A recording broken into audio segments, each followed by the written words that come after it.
శ్రీరమణ భాషణములో అంబాల నుండి వచ్చిన ఒకరు ఇలా ప్రశ్నించారు. ద్రౌపది చీర అనంతమవటానికి తార్కికమైన వివరణ ఏమిటి అని. దానికి మహర్షి, ఆధ్యాత్మిక విషయాలు హేతువాదంలో ఇమడలేవు. ఆధ్యాత్మికము వీటన్నింటికీ అతీతము. ద్రౌపది శరణాగతి తర్వాత ఈ అద్భుతం జరిగింది. దాని రహస్యం శరణాగతిలో ఉంది అని వివరించారు.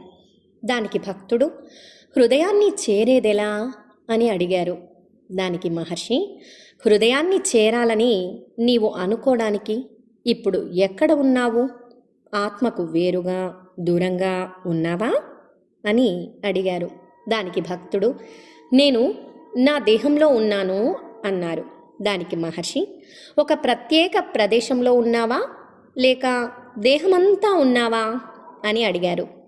అప్పుడు భక్తుడు, దేహమంతటా ఉన్నాను, నేను దేహమంతటా వ్యాపించి ఉన్నాను అని సమాధానమిచ్చారు. దానికి మహర్షి, ఆ వ్యాపించడం ఎక్కడ నుండి అని మరలా ప్రశ్నించారు. దానికి భక్తుడు, నాకు తెలియదు అన్నారు.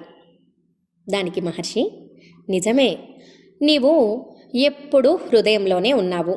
నీవు దానికి ఎప్పుడూ దూరంగా లేవు.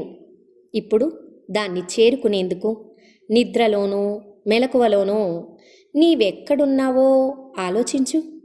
ఆ అవస్థలు జాగ్రత్త, స్వప్న, సుషుప్తి కూడా నీవు కాదు. అవి అహంకారానికి సంబంధించినవి.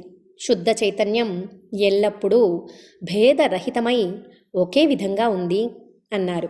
దానికి భక్తుడు, అర్థమేమో అవుతోంది, కానీ ఆ విషయం అనుభవగ్రాహ్యం అవడం లేదు అన్నారు. దానికి మహర్షి, ఆ అజ్ఞానం ఎవరిది? అది కనుక్కో అన్నారు. దానికి భక్తుడు, ఇది అంతా ఎంతో కష్టంగా ఉంది అన్నారు.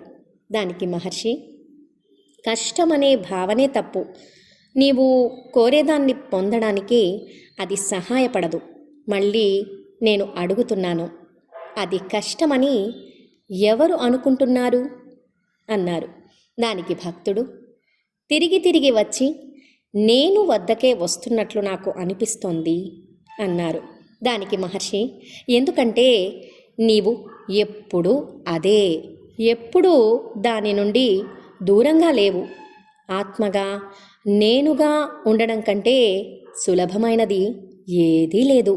దానికి ఏ ప్రయత్నం అక్కరలేదు, ఏ సహాయం అక్కరలేదు. వ్యక్తి మిథ్యా తాదాత్మ్యమును వదిలివేసి శాశ్వతము సహజము అయిన తన నిజస్థితిలో నిలిచి ఉండాలి అన్నారు. ఓం నమో భగవతే శ్రీరమణాయ.